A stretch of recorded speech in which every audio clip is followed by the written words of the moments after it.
Hello বন্ধুরা, আজ তোমাদের একটা দারুণ মজার গল্প শোনাবো।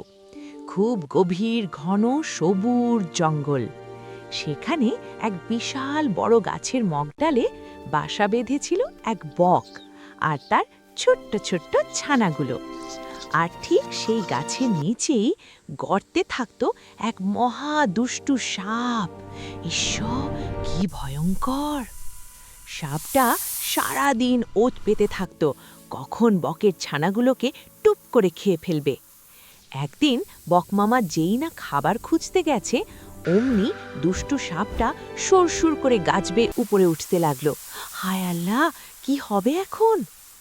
বকমামা দূর থেকে এটা দেখে ফেলল। সে কিন্তু ভয় পেল না, বরং মাথায় একটা দুষ্ট বুদ্ধি এঁটে ফেলল। হি হি হি, কি বুদ্ধি বলো তো? বকমামা চট করে একটা সাদা গোল পাথর ছানাদের সামনে রেখে দিল, দেখতে একদম ডিমের মতো। এক্সাইটেডলি সাপটা তো উপরে উঠেই দেখল সামনে ইয়া বড় এক ডিম। সে মনে মনে বলল, আজকে নাস্তাটা জম্পেশ হবে। খুশিতে সে যেই না হাঁ করে পাথরটা গিলতে গেল, আর অমনি করাত! ওমা, সাপের তো দাঁত নড়ে একদম অবস্থা খারাপ। ব্যথায় সে দিল এক লাফ আর গাছ থেকে সোজা নিচে ধপাস। নিচে পড়ে সাপটা কি বলল জানো?